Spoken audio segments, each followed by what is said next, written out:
Hello everyone, welcome back to our course, Cultural Governance in the Modern Middle East. This is week 5 and we'll be talking about iconoclasm and heritage looting, which are two major issues in heritage protection in the modern Middle East.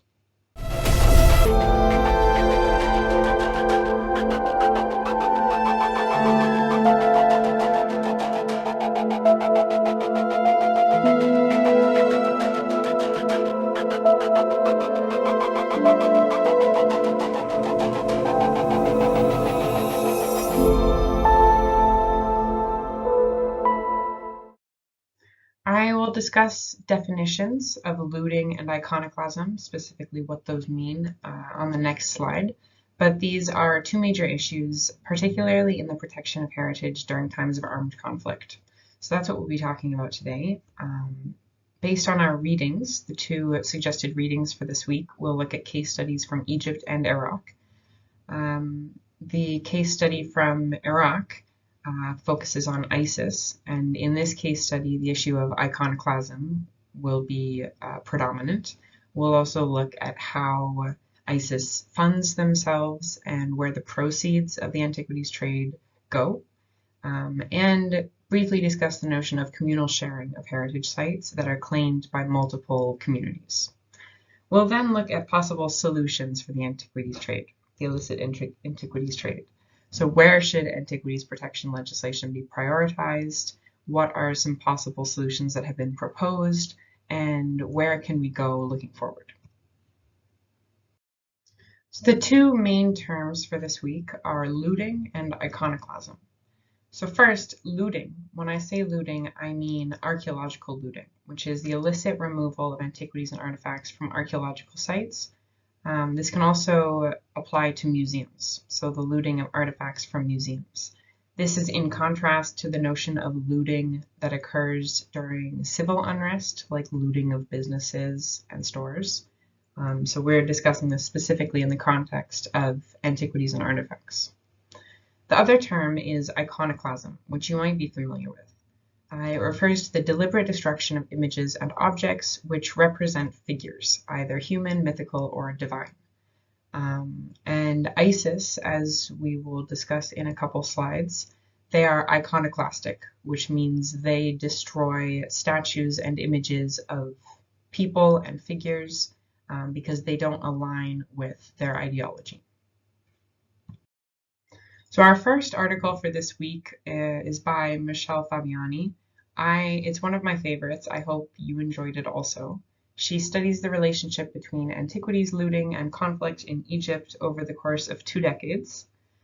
Just to differentiate between the two terms, if it was unclear, strategic looting refers to looting before conflict, and opportunistic looting is looting after conflict.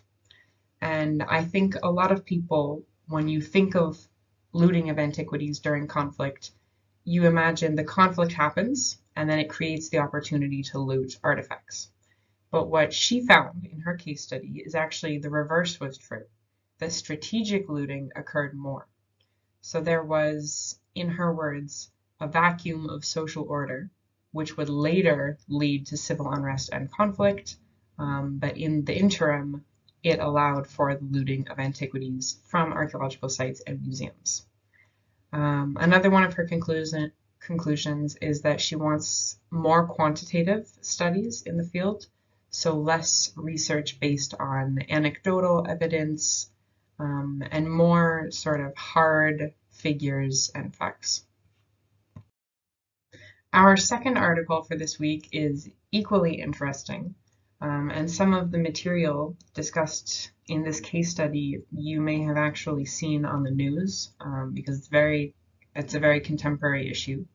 Our authors argue that ISIS, the terrorist group ISIS, their cultural heritage destruction is intended to promote a specific religious and political ideology. So it's not just random destruction. This image is taken from a video published by ISIS, also known as Daesh. And so the authors are asking, why is it important for them to spread these videos? They're sharing images that they're trying to destroy. they're sharing an image of themselves destroying an image. Why would they do that? The authors identified two different kinds of sites and monuments. The first is symbolic sectarian sites and monuments within Islam that don't align with the doctrine of ISIS.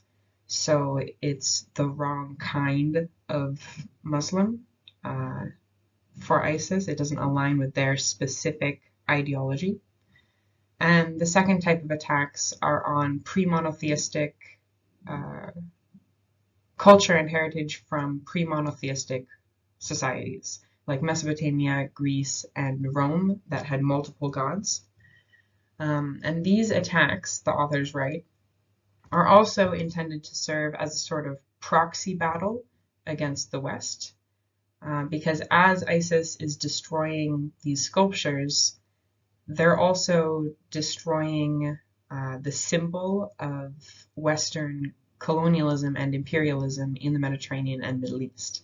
As we've discussed in previous weeks, these sculptures are highly valued, particularly by people in the West.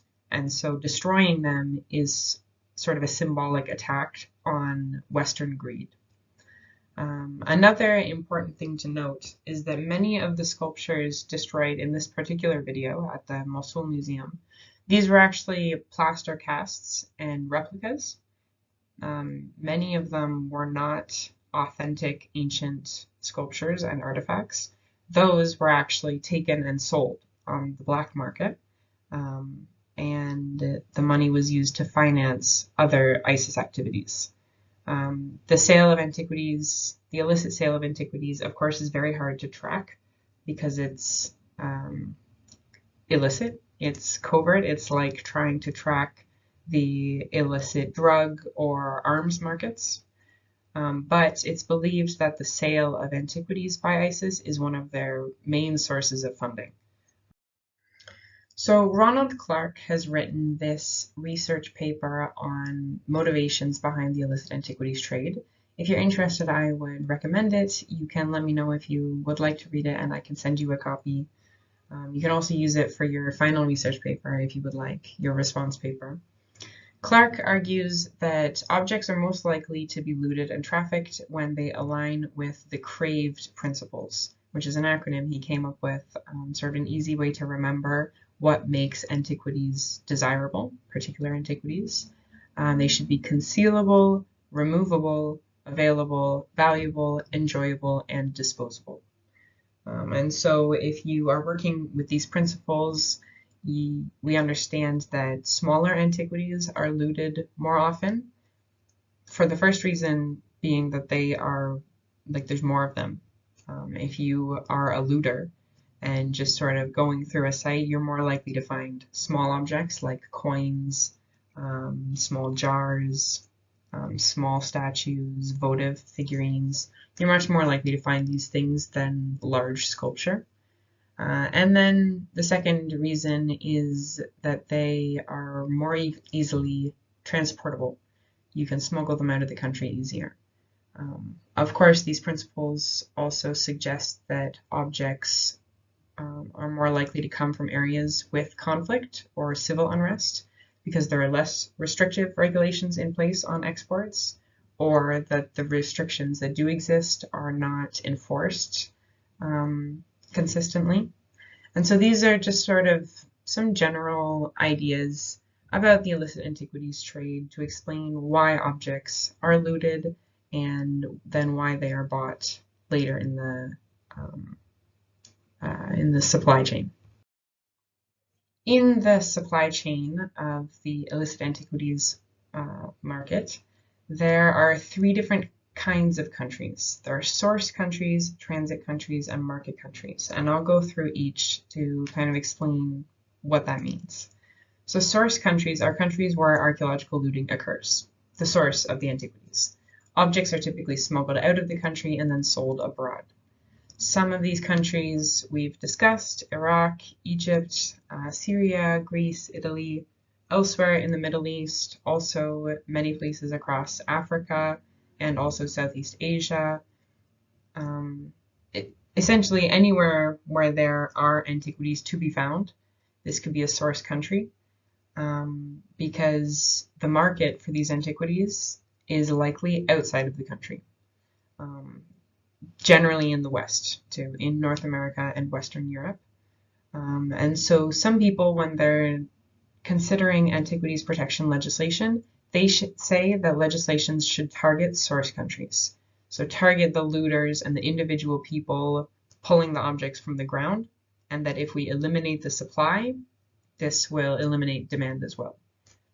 Of course, other people say that the more you eliminate supply, the more demand goes up. And it's very difficult to restrict supply because most of the looters are just individual people. It's not sort of a big operation. A lot of it is done covertly, of course, at night or from sites where people maybe have an inn, like they know one of the guards at the site, or they have access to the site museum. This image shows evidence of archaeological looting in southern Jordan. It's characterized by holes in the ground. And this is what Fabiani wrote, based some of her research on, is satellite imagery in Egypt that showed holes in the ground. And she looked at earlier satellite imagery and then later satellite imagery, and you can see exactly where looters dug, hoping that they would find artifacts.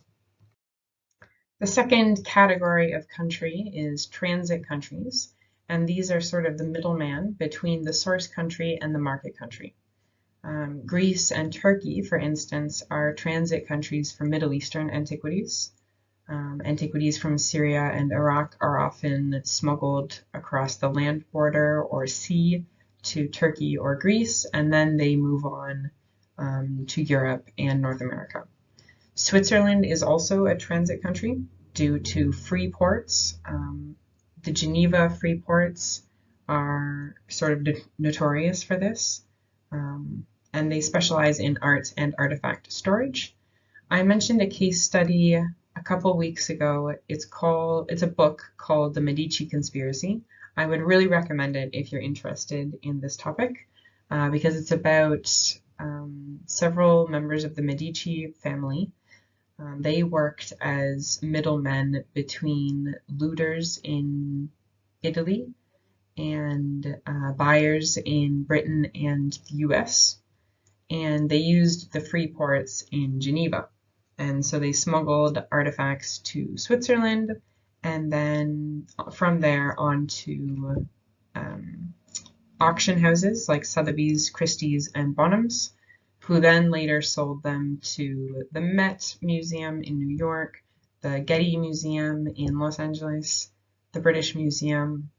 And it's a really interesting case study. If you're interested in this, I would recommend it. The third category of country is the final destination for the illicit antiquities trade. And these are market countries, which are where buyers are located. And so these could be museums, collectors, those are the big two. The US and the UK are huge market countries.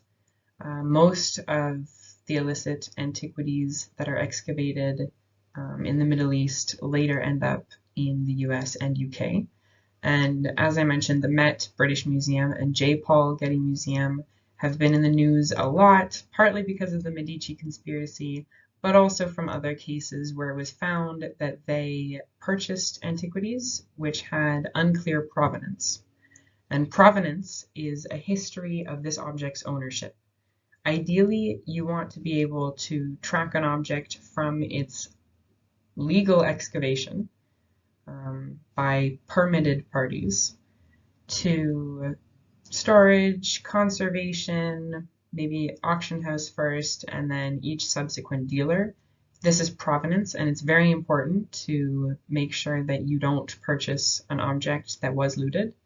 But the Met, British Museum, and J. Paul Getty Museum every now and then pop up in the news for not having done their due diligence into the provenance of these objects.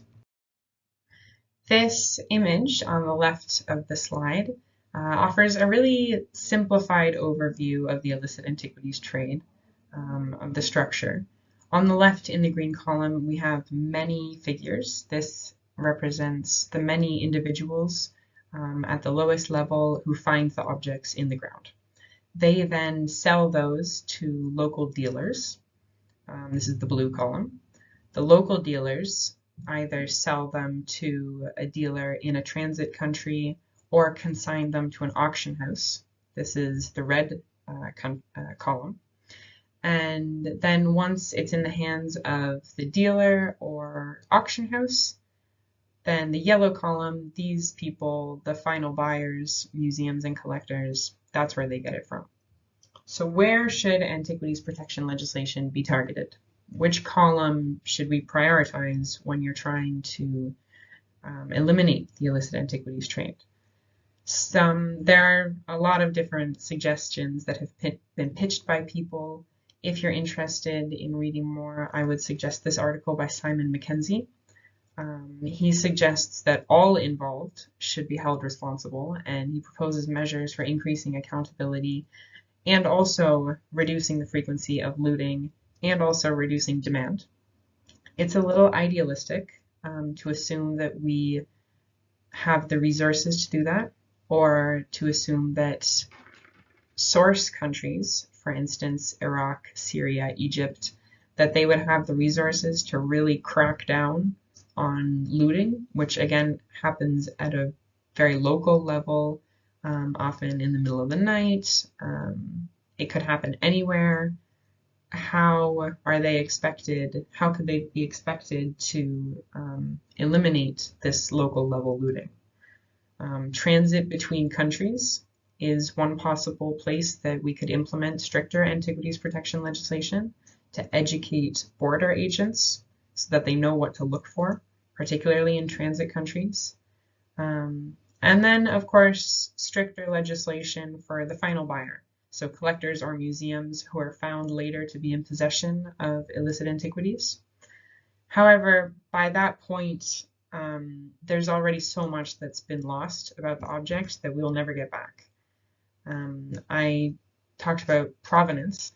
There's also the notion of provenience, which is the site-specific information about this object. So when it was looted, we've lost the possibility to gather really important contextual information, which we could have gotten if a proper excavation had been conducted. So if you find a pot, it would be really great to know what was around it. Was there grains, evidence of like livestock, or was it taken from a store, a city ruin? This is all really important information, and unless we completely crack down on local level looting, which is again I think is idealistic, it's too late to target the people at the very end of the chain. I have identified a lot of possible challenges and some suggested solutions, but I'm interested also in what you think. So where should antiquities protection legislation be targeted? Feel free to post in the Google Classroom with your ideas, or if you think there are any other challenges or opportunities which I haven't mentioned. So that's it for this week's lecture. Thank you all so much for coming again.